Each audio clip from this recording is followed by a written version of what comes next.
राज्यपाल तमिलिसाई ने 2 साल बाद तेलंगाना विधानसभा में प्रवेश किया है और राज्यपाल तमिलिसाई का विधान परिषद के अध्यक्ष गुत्ता सुखेंदर रेड्डी, विधानसभा अध्यक्ष पोचाराम श्रीनिवास रेड्डी, मुख्यमंत्री केसीआर और विधायी मामलों के मंत्री वेमुला प्रशांत रेड्डी ने राज्यपाल का स्वागत किया है। 2 साल के अंतराल के बाद विधानसभा आई और राज्यपाल तमिलिसाई सौंदरराजन ने सभा को संबोधित करते हुए कहा है कि कालोजी नारायण राव राज्य के इतिहास में आदर्श है।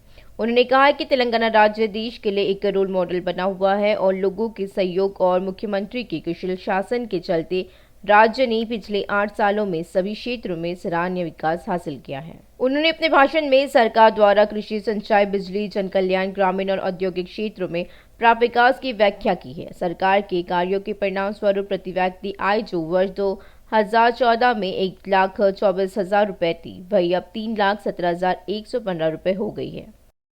राज्यपाल ने कहा है कि कृषि के क्षेत्र में इतिहास रचने वाला तेलंगाना देश के लिए अन्न भंडार बन रहा है। उन्होंने कहा है कि सरकार द्वारा लागू की गई योजनाओं से हमने यह साबित कर दिया है कि कृषि कोई पर्व की तरह नहीं बल्कि एक उत्सव ही है। Per capita income of the state, which was rupees 1,24,104 rupees in 2014 and 2015, has increased to rupees 3,17,115 by 2022 to 23. After formation of the state of Telangana, the growth rate of several sectors of the economy has now become doubled to what it was earlier. We have made history in this sector. People used to say that agriculture was wasteful. From that stage today, we have made it a festive activity. With the supply of free and high quality power, the confidence of the farmers has increased. Mission Kakatiya has restored the tanks built during the previous regimes. The pending projects were completed and new and Ayakat is added. On a war footing, major, medium and minor irrigation projects were constructed. Check dams were built. My government has built a major multi-level lift irrigation project, Kalishwaram, in a record time of 3.5 years. The project has attracted international attention. When the state was formed in 2014-15, Telangana had irrigation facilities for only 20 lakh acres. The same has increased to 33,000 acres today. The government is determined to achieve the target of providing irrigation to more than 1 crore acres of the land. The entire premium for this scheme is being paid by the government. Welfare of toddy tappers. My government has introduced 50% reservation in wine shops for toddy tappers. The tree cess on toddy trees is abolished. Furthermore, even the old dues were also written off. There is an accidental insurance of rupees 5 lakh provided for the families of the toddy tappers. The government is introducing Neera as a soft drink, thereby creating additional employment opportunities for the toddy tappers. My government is providing free electricity up to 250 units for laundries and saloons. With these measures, the government is ensuring the welfare of washermen.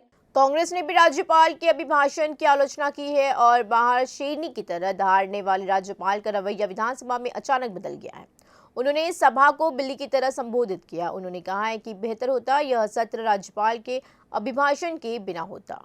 Congress विधायक जग्गा रेड्डी ने राज्यपाल तमिलिसाई के भाषण पर एक अहम टिप्पणी की है। बाहर शेरनी की तरह धाड़ने वाले राज्यपाल विधानसभा में बिल्ली की तरह बोलने का आरोप लगाया गया है। उन्होंने कहा है कि अगर वह ऐसा नहीं बोलेगी तो उनका माइक भी काट दिया जाएगा। उन्होंने कहा है कि जो विधानसभा में दिखना चाहते थे उन्हें दिखा गया है। उन्होंने कहा है कि राज्यपाल ने सीएम केसीआर द्वारा दिए गए निर्देश का पालन किया है और गलत स्थिति में सीएम केसीआर और राज्यपाल तमिलिसाई के बीच समझौता हुआ है। जग्गा रेड्डी ने आलोचना की है कि राज्यपाल सीएम केसीआर के निर्देशन में चल रही है। एमएलसी जीवन रेड्डी ने कहा है कि राज्यपाल के अभिभाषण के बिना विधानसभा का सत्र शुरू होता तो बेहतर होता और उन्होंने केसीआर से सवाल किया है कि क्या सरकार बताएगी कि 24 घंटे का करंट कहाँ है। उन्होंने याद दिलाया कि खुद सीएमडी ने साफ कहा है कि 24 घंटे बिजली देना संभव नहीं है और उन्होंने कहा है कि फसल बीमा लागू होने से किसानों को लाभ होगा। एमएलसी जीवन रेड्डी ने कहा है कि तेलंगाना में इसे लागू नहीं करने से किसानों को काफी नुकसान हुआ है। गांधी भवन में तनावपूर्ण स्थिति बनी रही है और नए सचिवालय के लिए निकल रहे कांग्रेस नेताओं को पुलिस ने रोक लिया है। राज्य ने एक सचिवालय जिसे खोलने की तैयारी की जा रही है, उसमें तड़के की आग लग गई। मामले की जानकारी कांग्रेस नेताओं की हुई है और वे नए सचिवालय का निरीक्षण करने पहुंचे हैं।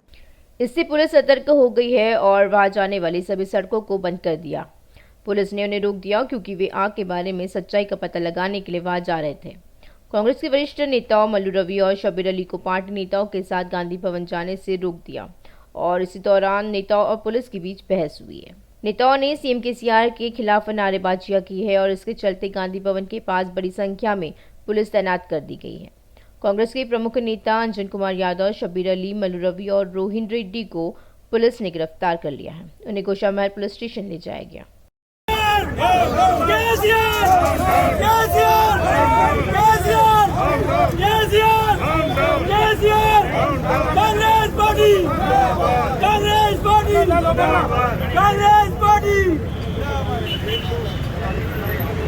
अरे लोकल का नहीं पार्टी का अन्याय में थी। अरे राणे नहीं Congress party.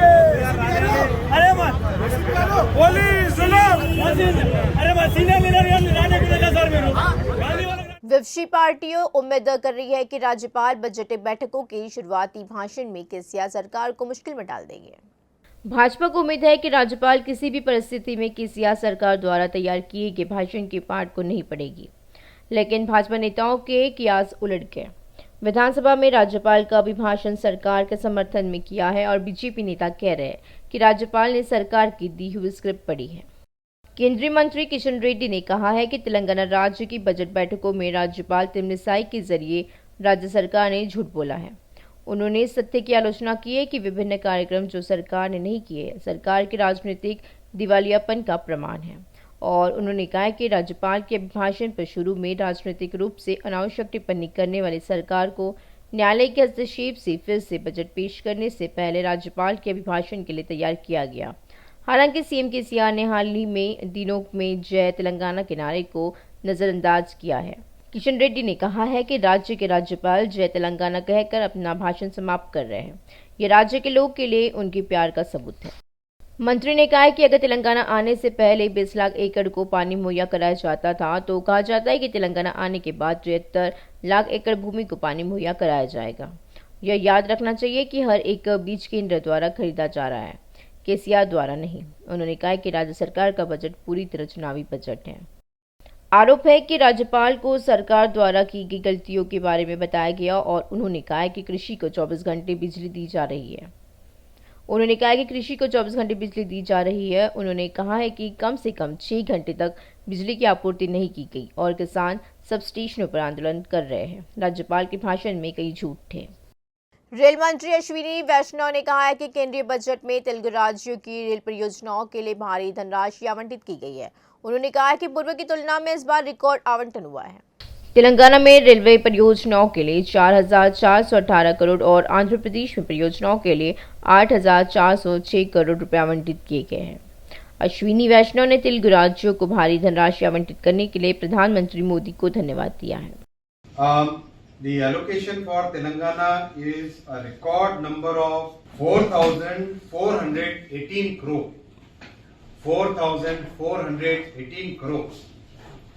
If you look at the allocation in 2009 to 2014, the combined allocation for both the states used to be only 886 crores.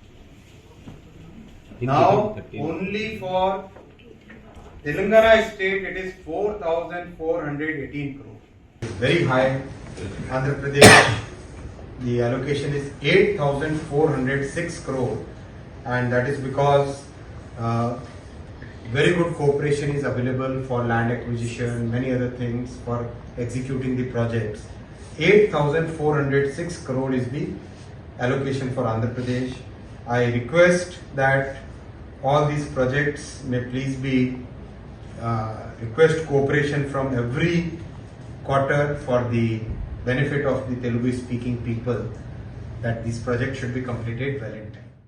Hyderabad शहर में आग लगने की घटनाएं दिन ब दिन बढ़ती जा रही है। दूसरे दिन हुए डेक्कन मॉल हादसे और बुलाए जाने से पहले एक और बड़ा आग हादसा हुआ है और हैदराबाद शहर में कुछ और घटनाएं हुई है। एक ही दिन 2 आग लगी और आग टायर के गोदाम और डेकोरेशन के गोदाम में फैल गई है।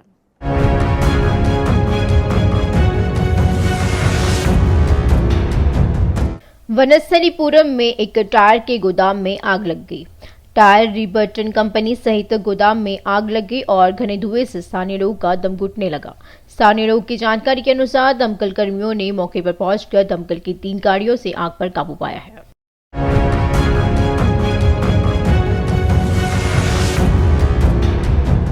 उधर चिकटपल्ली पुलिस स्टेशन अंतर्गत बागलिंगमपल्ली डेकोरेशन गोदाम में आग लग गई और दमकल कर्मियों ने तुरंत मौके पर पहुंचकर 1.5 घंटे तक कड़ी मशक्कत कर आग पर काबू पाया है। गोदाम में थर्माकोल, फाइबर, प्लास्टिक, लकड़ी और स्पंज से संबंधित सामान था और आग बड़े पैमाने पर फैल गई। दमकल विभाग के कर्मियों ने करीब 6 दमकल वाहनों से आग पर काबू पाया है और आग की घटना में कोई जानमाल का नुकसान नहीं हुआ है। सभी ने राहत की सांसें ली है। हालांकि संपत्ति का भारी नुकसान हुआ। अधिकारियों ने शॉर्ट सर्किट को आग लगने का कारण बताया। गोदाम में अग्नि सुरक्षा के कोई उपकरण नहीं था। दमकल अधिकारियों ने कहा है कि आग पर काबू पा लिया गया है, लेकिन काला धुआं अब भी उठ रहा है।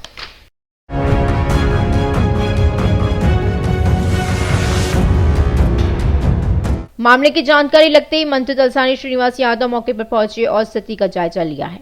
अधिकारियों से हादसे के बारे में पूछा गया। इस बीच आग में बिल्डिंग पूरी तरह से क्षतिग्रस्त हो गई है और अधिकारियों ने इमारत को गिराने का फैसला लिया है। हालांकि हैदराबाद में लगातार हो रही आग की घटनाओं पर व्यापक चिंता व्यक्त की गई है। हादसे की वजह गोदाम वाले व्यापारी फायर सेफ्टी डिवाइस नहीं रखने पर लापरवाही प्रतीत हुई है।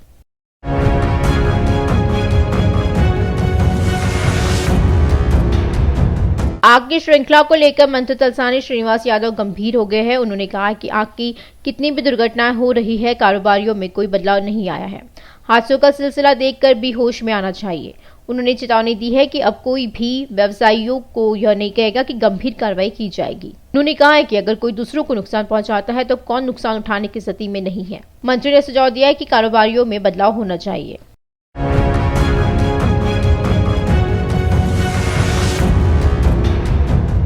गर्मियां आ रही है, इसलिए सतर्क रहे। उन्होंने कहा है कि आग से होने वाले खतरों को लेकर एक कमेटी पहले ही गठित की जा चुकी है। उन्होंने कहा है कि एक उच्च स्तरीय बैठक में एक अहम फैसला लिया गया है। नियमों का उल्लंघन करने वालों के खिलाफ सख्त कार्रवाई की जाएगी। उन्होंने कहा है कि हैदराबाद में हजारों गोदाम नियमों के खिलाफ चल रहे हैं। मंत्री तलसानी ने गंभीर चेतावनी जारी की है कि आने वाली गर्मियों में और दुर्घटनाएं होने की संभावना है।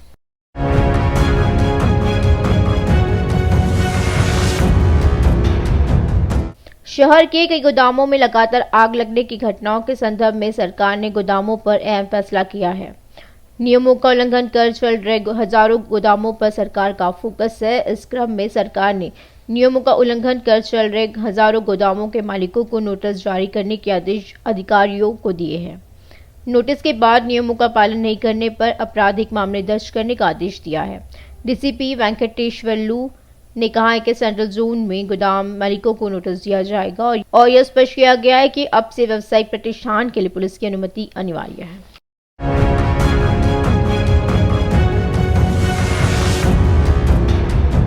बीजेपी विधायक रघुनंदन राव ने बजट भाषण में सरकार द्वारा कई बातों को टालने की आलोचना की है।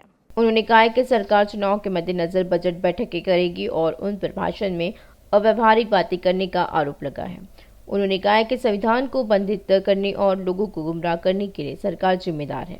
रघुनंदन राव ने कहा है कि बीजेपी सरकार लोगों को हकीकत समझा रही है। उन्होंने कहा है कि बदलाव की मंशा रखते हुए सामाजिक कल्याण के मद्देनजर केजरीवाल द्वारा की गई बातों पर भरोसा कर चुनाव में जीत दिलाने पर तेलंगाना के लोगों के साथ धोखाधड़ी की जा रही है।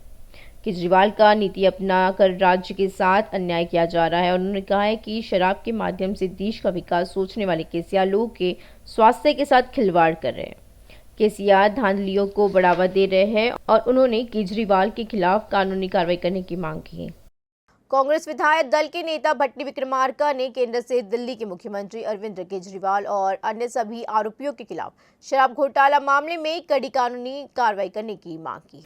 भट्टी ने कहा है कि केजरीवाल ने दिल्ली के युवाओं को धोखा दिया है कि वह भ्रष्टाचार मुक्त शासन देंगे। उन्होंने गुस्सा करते हुए कहा है कि अगर केजरीवाल की बातों पर विश्वास किया तो उन्होंने इतने लोगों को धोखा दिया है कि वह भ्रष्टाचार मुक्त समाज का निर्माण करेंगे और जीतेंगे। उन्होंने मांग की है कि MLC कलवंत कोटला कविता के साथ साथ AP के नेताओं के खिलाफ कार्रवाई की जानी चाहिए। वाया शर्मिला ने KCR को पिछले 9 साल तक की समयावधि की घोर धोखाधड़ी बताया है और उन्होंने डबल बेडरूम के नाम पर राज्य में गरीबों के साथ ठगी करने की आलोचना की है। उन्होंने कहा है कि KG से PG तक मुफ्त पढ़ाई देने का वादा CM KCR ने चुनाव में किया था। स्कूलों को बंद करने की स्थिति में होने के कारण राज्य सरकार की आलोचना की गई है और उन्होंने कहा है कि उन्होंने 3 एकड़ जमीन के नाम पर दलितों के साथ ठगी की है। उन्होंने आदिवासियों को धोखा दिया है। तेलंगाना में कोई भी किसान कर्ज मुक्त नहीं है। वाया शर्मिला ने कहा है कि KCR ने चुनाव में लोगों को आश्वासन दिए हैं, उनमें से किसी एक आश्वासन को पूरा नहीं किया है। उन्होंने हर कोने में लोगों के साथ धोखाधड़ी की है। KCR ने लोगों के विश्वास भूलकर पीठ में छुरा घोंपा है। उन्होंने आरोप लगाया है कि वे राज्य के खजाने की लूट खसोट कर रहे हैं। तेलुगु फिल्म कलतपस्वी के विश्वनाथ को नमाखों से अंतिम विदाई दी गई और विश्वनाथ के शरीर का उनके 2 बेटे नागेंद्रनाथ और रविंद्रनाथ द्वारा पंजागुट्टा शमशान में अंतिम संस्कार किया गया। फिल्म दिग्गज रिश्तेदार करीबी 200 प्रशंसक दिग्गज निर्देशक को अंतिम विदाई देते हैं। भारतीय सिनेमा के इतिहास में सुनहरे अक्षरों में लिखे जाने वाले महान निर्देशक के विश्वनाथ प्रतिष्ठान का अंत हो गया है। वह नहीं रहे। सिनेमा की दुनिया ने दुख जताया कि ऐसी फिल्में हैं जो उन्होंने सिनेमा की दुनिया को सबक के तौर पर दी है।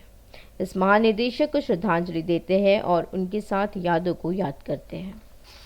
तेलंगाना जन समिति के अध्यक्ष प्रोफेसर कोंडाराम ने राज्यपाल द्वारा 9 साल की तबाही को अपने भाषण में चमत्कार दिखाने की कोशिश को लेकर आलोचना की है। दुख के साथ कहना पड़ रहा है कि राज्यपाल के अभिभाषण में प्रदेश ने तरक्की की है।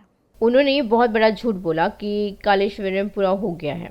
अगर ऐसा है तो 16 लाख एकड़ भूमि में सिंचाई क्यों नहीं हो रही है। उन्होंने मांग की है कि राज्य सरकार कृष्णा नदी के पानी में हिस्से की प्रगति को स्पष्ट करे और ये घोषणा की गई है कि कृष्णा जल के हिस्से को प्राप्त करने के लिए आंदोलन शुरू किया जाएगा। पर्यावरण, न्याय और कानून विभाग मंत्री अल्लोला और इंद्रकरण रेड्डी ने इस महीने की 5 तारीख को महाराष्ट्र के नांदेड़ में CM KCR की जनसभा में भाग लेने के मद्देनजर संबंधित व्यवस्थाओं की समीक्षा की है। विधायक जोगू रोमन्ना और विठल रेड्डी ने TSIC के अध्यक्ष बालमल्लू और अन्य के साथ व्यवस्थाओं का निरीक्षण किया है। फार्म हाउस मामले में सरकार की अपील याचिका पर हाई कोर्ट इस महीने की 6 तारीख को फैसला सुनाएगा और सरकार ने मामले को CBI को सौंपने वाली एकल पीठ द्वारा दिए गए फैसले के खिलाफ अपील की है। अदालत, जो पहले ही दोनों पक्षों की दलीलें सुन चुकी है, इस महीने की 6 तारीख को अंतिम फैसला सुनाएगी। केस CBI को सौंपा जाना चाहिए या नहीं, यह तय होगा। प्रजा शांति पार्टी के अध्यक्ष के पॉल ने कहा है कि वह हैदराबाद और तेलंगाना में प्रतिबंधित होना चाहिए। के पॉल ने पुलिस द्वारा उन्हें शहीद स्तूप के पास जाने से रोकने पर रोष व्यक्त किया। उन्होंने कहा है कि दूसरे दिन वे सचिवालय जाने का प्रयास करते रहे। उन्हें रोका गया। KCR से पूछा गया कि तेलंगाना में ये गुंडागर्दी क्या है। वहीं नए सचिवालय में आग लगने की घटना पर के पॉल ने सवाल किया। उन्होंने पूछा क्यों अम्बेडकर के नाम पर बना सचिवालय KCR के जन्मदिन पर खोला जाए। मैं नहीं चाहता, भगवान ने नहीं चाहा होगा, इसलिए सचिवालय में आग लगी है। उन्होंने कहा है कि मेरे साथ गलत व्यवहार करेंगे तो भी ऐसा ही होगा। भगवान भी KCR के खिलाफ है। उन्होंने सनसनीखेज टिप्पणियां करते हुए कहा है कि जब भगवान उन्हें पसंद नहीं करते तो वे सचिवालय के खिलाफ खड़े हो गए हैं और साथ ही KCR का भ्रष्टाचार लंबे समय तक वैध नहीं है। KCR को अब भी पछतावा होना चाहिए। हैदराबाद में पुलिस महकमा के एक और कदम उठाया है। बढ़ती आबादी को समायोजित करने के लिए शहर में नए पुलिस स्टेशन स्थापित किए जाएंगे। इस पर पुलिस के वरिष्ठ अधिकारियों ने कार्रवाई की तैयारियां कर ली है और अधिक मामले दर्ज होने के साथ ही पुलिस अधिकारियों के लिए सुरक्षा ड्यूटी की भी बोझ बन गई है।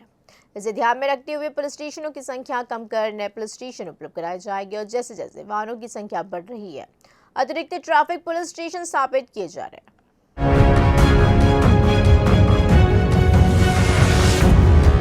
पहले पुलिस स्टेशनों की स्थापना क्षेत्र, जनसंख्या और मुकदमों की संख्या के आधार पर की जाती है। दशकों पहले शुरू हुई पुलिस स्टेशन के इलाके में आबादी का घनत्व बढ़ा है। इससे शिकायतों और मुकदमों की संख्या में भी इजाफा हुआ। राजनीतिक कार्यक्रमों के बढ़ते महत्व को देखते हुए पुलिस को नेताओं की व्यवस्थाओं में अधिक समय देना पड़ रहा है और इसके अलावा यह सुनिश्चित करना पुलिस का कर्तव्य है कि घेराबंदी, धरना और दंगे न हो। पहले से ही बोझ से दबी पुलिस के लिए अतिरिक्त काम का बोझ और अधिक परेशानी खड़ी कर रहा है। इसे ध्यान में रखते हुए पुलिस अधिकारियों ने हैदराबाद महानगरीय क्षेत्र में नए क्षेत्र स्थापित किए हैं। DCP को पहले जोन सौंपे जा चुके हैं। जोन में मंडल व पुलिस स्टेशन स्थापित करने की योजना तैयार की गई है। शांति एवं सुरक्षा विभाग के साथ यातायात पुलिस स्टेशनों की स्थापना की जाएगी।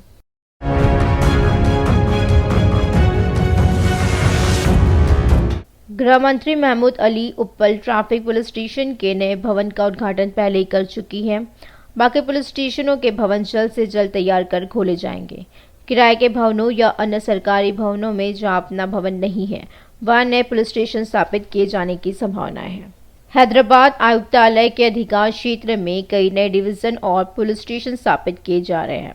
मध्य डिवीजन में गांधीनगर डिवीजन की स्थापना की जा रही है और इस क्षेत्र में दोमलगुड़ा और लेक पुलिस स्टेशन स्थापित किए जा रहे हैं। Khairatabad police station Saifabad division के अंतर्गत उपलब्ध होगा। पूर्वी क्षेत्र में चिलकलगुड़ा और उस्मानिया विश्वविद्यालय के डिवीजन स्थापित किए जाएंगे।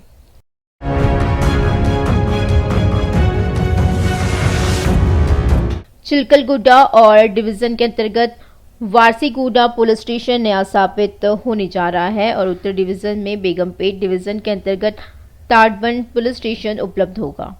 तिरुमलगीरी डिवीजन का गठन किया जाएगा। नवगठित दक्षिण पूर्व डिवीजन में चंद्रयानगुट्टा सदाबाद डिवीजन की स्थापना की जा रही है।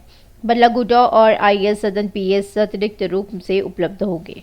दक्षिण पश्चिम डिवीजन में गोलकोंडा डिवीजन, कुलसुमपुरा डिवीजन और गुड़ीमलकापुर पीएस आ रहे हैं। दक्षिण डिवीजन में छतरीनाका डिवीजन की स्थापना की जा रही है। बंजारा हिल्स डिवीजन में Masab Tank police station, Jubilee Hills division, Filmnagar police station, SR Nagar और division, Rahmat Nagar police station, Borabanda police station पश्चिमी डिवीजन में नए सिरे से स्थापित होने जा रही है।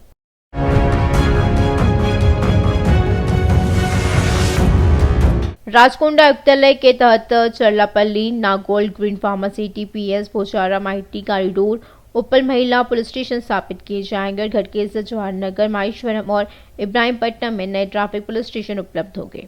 साइबराबाद कमिश्नरेट के तहत मेडचल और राजेंद्र नगर जोन नवगठित किया गया है। अल्लाहपुर, सुराराम और निजिनो वैली, अरतापुर और कोल्लूर पुलिस स्टेशन उपलब्ध होंगे। रायदुर्गम ट्रैफिक पुलिस स्टेशन नए सिरे से स्थापित किया जाएगा।